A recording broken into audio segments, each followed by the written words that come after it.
ভারতের ভূখণ্ডে আবার ড্রোন উদ্ধার। সপ্তাহখানেক আগে পাঞ্জাবের বর্ডার থেকে উদ্ধার হয়েছিল মেড ইন চায়না ড্রোন। সেই ঘটনারই পুনরাবৃত্তি হলো গত শুক্রবার। এবার তরণ জেলায় নুরওয়ালা গ্রামের চাষের জমি থেকে উদ্ধার হলো একটা ড্রোন। জানা যাচ্ছে গত শুক্রবার ওই এলাকায় বিএসএফ এবং পাঞ্জাব পুলিশের যৌথ অভিযান চলাকালীনই ডিজিআই ম্যাভিক 3 ক্লাসিক ড্রোনটি উদ্ধার হয়েছে। যদিও ড্রোনের সঙ্গে কোনো মাদকের প্যাকেট ছিল না, ফলে আন্দাজ করা যাচ্ছে যে এই ড্রোনটি নজরদারি রাখার জন্য ব্যবহার করা হচ্ছিল। যদিও এই ঘটনায় কাউকে গ্রেফতার করা হয়নি। ঘটনার তদন্তে পুলিশ এবং ওই এলাকায় নজরদারি বাড়িয়েছে বিএসএফ।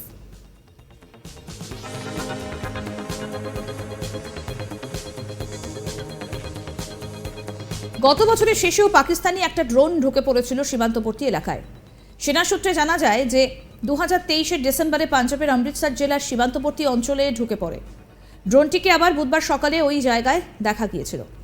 বিএসএফ এর তরফে তড়িঘড়ি গুলি করে নামানো হয়েছিল ওই ড্রোনটিকে। এর আগে গত বছর ভারত এবং পাকিস্তান সীমান্ত লাগোয়া এলাকায় ড্রোনের মাধ্যমে মাদক পাচারের চেষ্টা চলেছিল, কিন্তু বর্ডার সিকিউরিটি ফোর্সের তৎপরতায় তা ভেস্তে যায়। 2022 সালে সীমান্তের এপারে পাকিস্তানের ড্রোনের আনাগোনা বেড়েছে।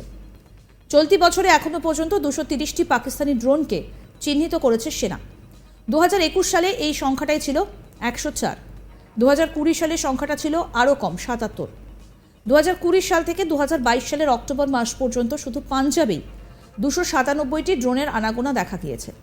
পাঞ্জাব ছাড়াও গুজরাট, জম্মু, রাজস্থানে পাক ড্রোনের উপস্থিতি লক্ষ্য করা গিয়েছে। সেনার দাবি, পাকিস্তানের গুপ্তচর সংস্থা আইএসআই এই ড্রোনগুলির মাধ্যমে অস্ত্র এবং মাদক পাচার করে থাকে।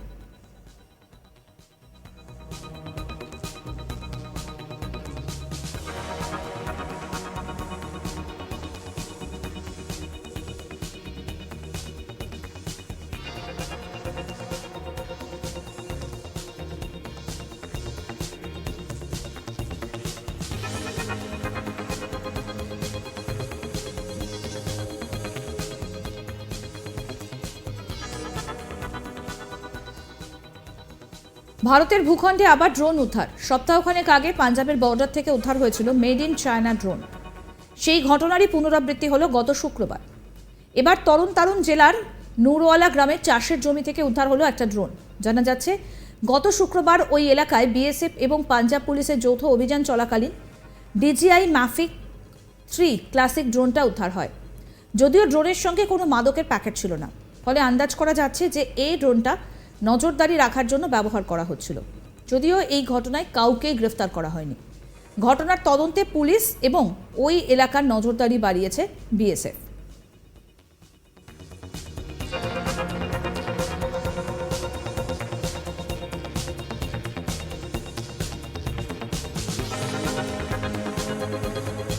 গত বছরের শেষেও পাকিস্তানি একটা ড্রোন ঢুকে পড়েছিল সীমান্তবর্তী এলাকায়। সেনা সূত্রে জানা যায় যে 2023 ডিসেম্বরে পাঞ্জাবের অমৃতসর জেলায় সীমান্তবর্তী অঞ্চলে ঢুকে পড়ে। ড্রোনটিকে আবার বুধবার সকালে ওই জায়গায় দেখা গিয়েছিল। বিএসএফ এর তরফে তড়িঘড়ি গুলি করে নামানো হয়েছিল ড্রোনটিকে। এর আগে গত বছর ভারত এবং পাকিস্তানের সীমান্ত লাগোয়া এলাকায় ড্রোনের মাধ্যমে মাদক পাচারের চেষ্টা চলেছিল, কিন্তু বর্ডার সিকিউরিটি ফোর্সের তৎপরতায় তা ভেস্তে যায়। 2022 সালে সীমান্তের এপারে পাকিস্তানের ড্রোনের আনাগোনা বেড়েছে। চলতি বছরে এখনো পর্যন্ত 230টি পাকিস্তানি ড্রোনকে চিহ্নিত করেছে সেনা। 2021 সালে এই সংখ্যাটাই ছিল 104। 2020 সালে সংখ্যাটা ছিল আরও কম, 77।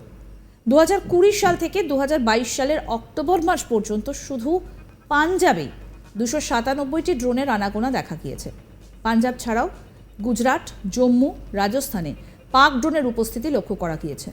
সেনার দাবি, পাকিস্তানের গুপ্তচর সংস্থা আইএসআই এই ড্রোনগুলির মাধ্যমে অস্ত্র এবং মাদক পাচার করে থাকে।